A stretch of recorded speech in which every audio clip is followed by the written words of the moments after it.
Hello, everyone. I'm just going to quickly go over the classroom strategies assignment that we have for our 81 class, Principles and Practices or Intro to ESOL.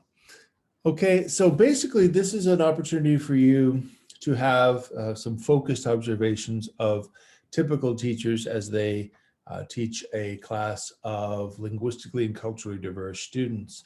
I've included some videos from multiple grade levels. If your grade level, for example, or a grade span, primary, elementary, early childhood, primary, elementary, middle, or high school is not included, please let me know. I can find alternative videos. But so the first thing you'll do is you'll choose one of the videos to watch. As you're doing that, you're going to take a focused observation of what's happening in the class. And there are 7 things you're going to focus on. This is meant to help you narrow your vision and your focus, okay, what to look for. Look for the students and the instructor, what's going on, what's the physical space of the classroom like, what's the layout, okay, including the windows, the lighting, the door, the seating arrangement, is student work on display, just what can you see about how things are laid out physically. Third, look at the lesson that is being conducted. What type of activities are they engaged in? Who's included and who is represented during the activities and who isn't? Whose voice is not included?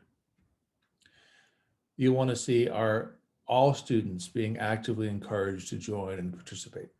All right. 4 is the interactions between the students. Are they in small groups? Are they in whole groups? How are they interacting together? Are they having opportunities to converse, use academic language, etc.? The 5th area to focus on is languages being used in the room. Is it only English or are other languages being welcomed? Doesn't have to be through oral interaction, but you could, between the teacher and the student, because they may not share the common language, but you may see other opportunities in signage, etc. Look at the movement and why students and teacher is moving. And lastly, the diversity and community of cultural wealth within the space. Okay. And then the last part is any other noticeable aspects, anything else that you want to comment on. This is going to be your focus. So what you'll do to organize these notes is to make a T-chart. On the left-hand side, you'll have each of these 7 categories, and then you'll have notes,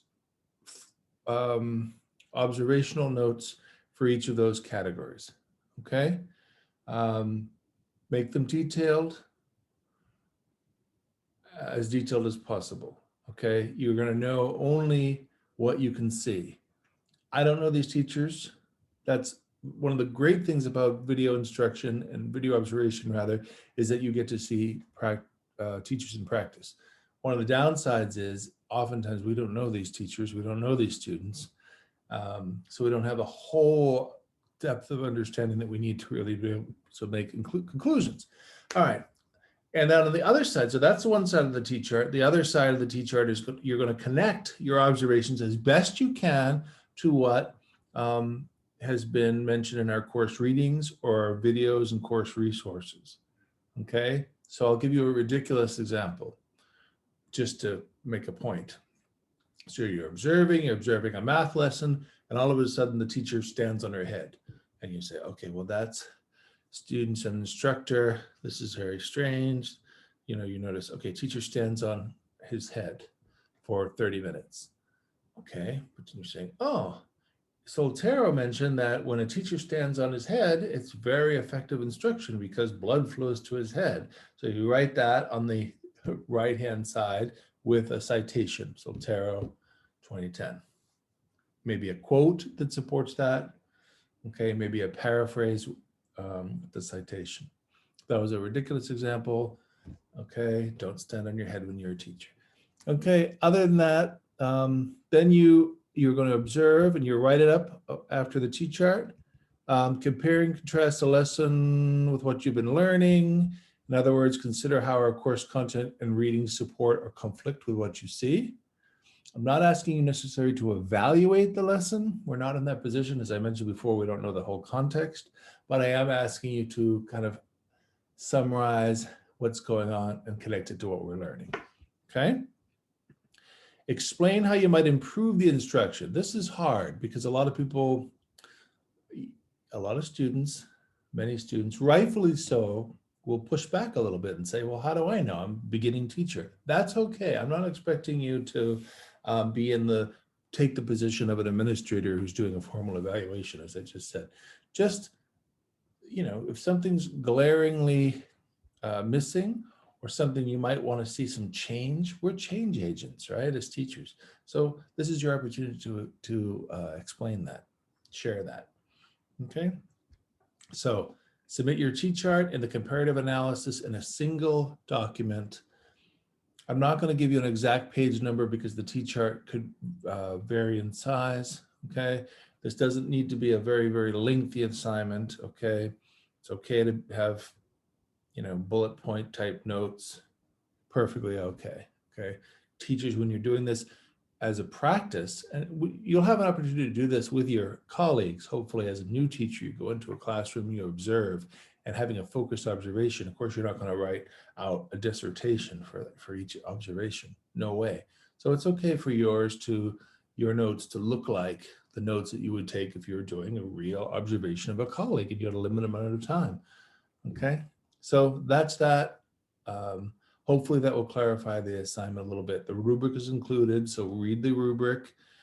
This is going to be the things that I'm going to look for.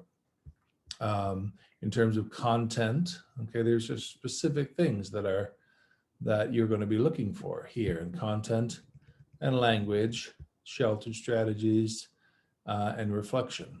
So use your notes to address these things in your write-up, okay? So you have the notes and then the write-up. So the notes are going to look at these 7 things above. Sorry, I keep going back and forth. These 7 things above, this is what's going to be in your notes. And then these are the things that you're going to use your notes to have this detailed summary, okay? Hope that helps. I hope that didn't make things more confusing, but I think it's pretty straightforward if you think about it. Focused observation and a summary of what you see with some suggestions, thoughts. It's perfectly okay to have more questions than you have answers at this point in teaching. Okay, thank you very much. Let me know if you have any questions, and I look forward to reading your classroom strategies assignment assessment.